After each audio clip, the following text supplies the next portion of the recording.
If you've ever been watching the movie All the President's Men and thought, I want that in cake form, then you have a sweet tooth fit for the 1970s.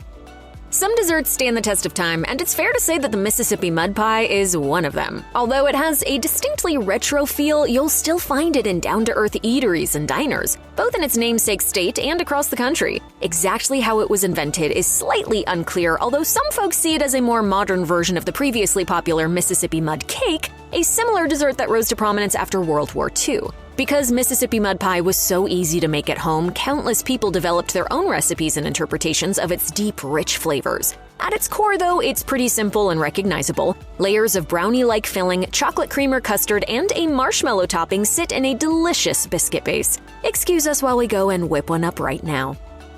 There's just nothing quite like rice pudding. Nowadays, it may be dismissed as an unappealing dessert that combines relentless starchiness with a lumpy texture and not quite enough sweetness to distract from the grains, but back in the 70s, it was, well, I'm kind of a big deal.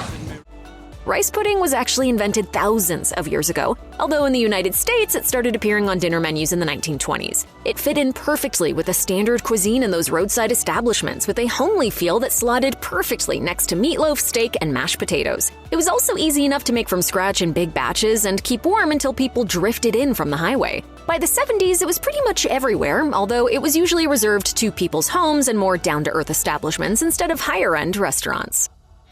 Call us old-fashioned, but we usually prefer food that tastes good instead of being named after a political scandal. The Watergate cake got its moniker in 1972 shortly after its namesake scandal that led to the downfall of President Richard Nixon. The reason the name was bestowed is a little complicated, though. Apparently, it's because the cake contains a bunch of nuts under a distracting layer of bright, pleasing icing. Which is to say, the inside holds the truth, whereas the outside is what Nixon wanted us to see. Well, I'm not a crook.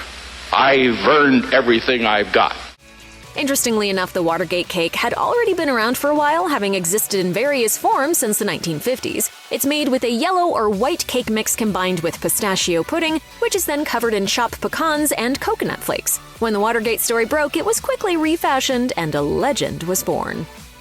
The Hummingbird cake was conceived in the comfort and warmth of a home kitchen. In February 1978, a Mrs. L.H. Wiggins of Greensboro, North Carolina submitted the recipe to Southern Living magazine. Plenty of hungry people immediately fell in love with its balance of fruity and nutty flavors, and it eventually became Southern Living's most searched-for recipe by readers in the South. I remember this from when my mom would do it, and if you don't do this one right, it can get real soupy. The Hummingbird cake combines the familiar and the unexpected. It starts out kind of like a banana cake with slightly browning chopped bananas combined with flour, sugar, eggs, cinnamon, baking soda, and chopped nuts. But things take a hard left when chopped pineapples are thrown into the mix, giving the cake a tropical sweetness that stops it from becoming too squidgy and dense. Then the whole thing is layered together with cream cheese frosting in between each slab of cake, and it's crowned with toasted pecan halves that provide a pleasing crunch. Jell-O cookies are an undeniably retro affair that harnessed the unique power of Jell-O, which was a staple of recipes during the decade. But that was just one ingredient, sitting alongside more standard additions like flour, butter, and sugar in the batter. The addition of Jell-O accomplished several things. The first was providing a sweet tart flavor, which made each bite a far fruitier affair than a standard wafer. The second was to dye each cookie a fairly lurid color, producing classic pastels that were a staple of sweet food during the decade. Finally, the gelatin in the Jell-O powder imparted an undeniable squishiness and moistness. And while they weren't quite jellied, they definitely had a softer texture than most cookies. They're a little hard to find today, but they're always a treat when you do. Robert Redford was one of the biggest sex symbols of the 70s, so in a way it makes perfect sense that there would be a cake named after him. Its full title was actually the Better Than Robert Redford cake, and it even had a more risque alternate moniker, the Better Than Sex cake. Oh my! Essentially, it was designed to be the ultimate in appeal and desire, even more so than the hunkiest actor on the block. The Robert Redford cake is most commonly made by pouring sweetened condensed milk over a pre-made chocolate cake and then scooping on caramel ice cream. It's then popped into the fridge for things to set before being covered in whipped cream and crushed Heath bars. Other forms have existed, with some made from a yellow cake mix and baked from scratch, but it's the crunchy caramel-inflected version that's the most popular. In the 70s, it felt like every household in America had a couple of packets of instant pudding in their pantries. It offered families a cost-effective way to make dessert, and it also worked on its own as an ingredient in other dishes. Plus, its wide variety of flavors was a major selling point, with everything from vanilla to pistachio to lemon available for a rock-bottom price. Instant pudding was actually invented decades earlier, though, having first been sold in the United States by Mighty Fine back in 1918. In 1936, Jell-O started making its own instant pudding product, which quickly became the dominant version. It may seem a little bit old-fashioned nowadays, but it still hits the spot when you're in a rush.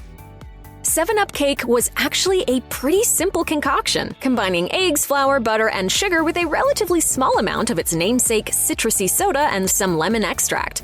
The whole thing was baked in a bundt or a tube pan and then finished with a dusting of powdered sugar. Although it was short on ingredients, we're willing to bet that 7-Up cake packed a serious punch, and the added sugar put it at risk of tipping over into tooth-aching territory. Having said this, the carbonated 7-Up provides a light effervescence that cuts through the insistent sugariness and citrusy notes. Because it was so simple to make, it was a staple of bake sales and school cakewalks. Make 7 up yours.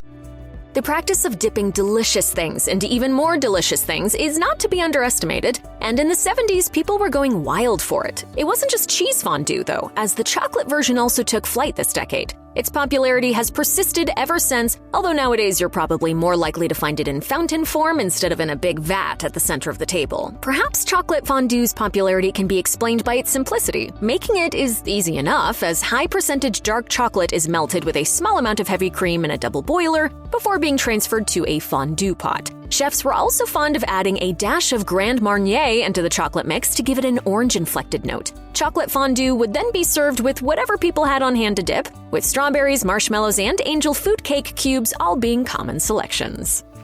The 70s weren't just a bold culinary time in the US. Over in the UK, home cooks and chefs alike were also starting to really jazz up their flavors. Butterscotch tart is a prime example, as it combined the familiar and the slightly more interesting. It was a mainstay of school dinners, and its popularity was largely attributable to how easy it was to make. Butterscotch tart starts with a simple base made from flour, margarine, and sugar, which is usually pressed into a fairly large tray. After being baked, a butterscotch filling made from brown sugar, milk, butter, and a little bit of flour was poured in and left to set. The result was a tart that could be sliced into dozens of rectangles for a bunch of hungry kids, and one that had super accessible flavors that still had a slightly caramelized, nutty, and mature twist. It was typically served with a glug of lurid yellow, slightly lumpy custard, and it's just as good today as it was back then.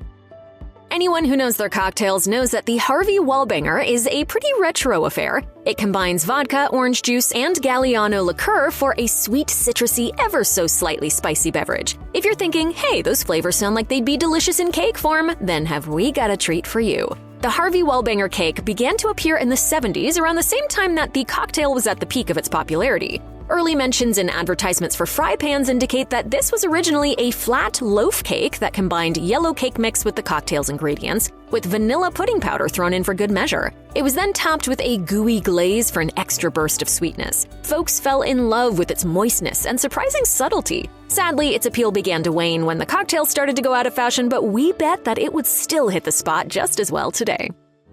Jell-O pudding pops were a big favorite in the 70s for adults and kids alike, thanks to their combo of convenience and a trusted brand name. Each pudding pop was a creamy, rich delight with a noticeably fuller taste than your classic popsicle. To say that these pops were popular would be an understatement. At the height of their popularity, hundreds of millions of dollars worth of pudding pops were changing hands each year. And I get the green light from Mom! Sadly, though, this craze wasn't destined to last forever. By 2004, the pops had been removed from shelves, with Jell-O halting production. The reason was simple: the company just wasn't making enough money from them, as they simply weren't as cost-effective as originally hoped.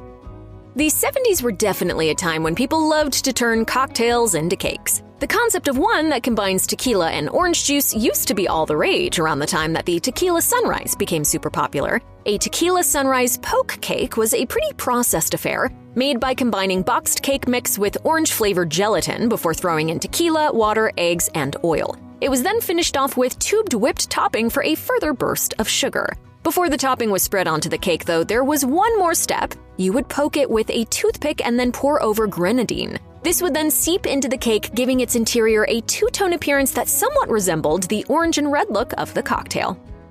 Baked Alaska might seem like the most quintessentially 70s dessert, but it was actually created long before the years of bell-bottom jeans and Star Wars. It's believed that it emerged in the 1860s and was named in honor of the Alaska Purchase. Exactly who invented it is unclear, though, and its origin has been attributed to various chefs working in restaurants everywhere from New Orleans to New York. Whoever made it must have had a pretty good handle on physics, as the Baked Alaska relies on its hair-raising ability to cook on its outside, generating a bronzed, crispy meringue exterior while keeping the ice cream inside chilled and solid. It was a mainstay on dessert menus across the country and the world during the 70s, but nowadays you're more likely to find it on cruise ships or vintage-themed restaurants.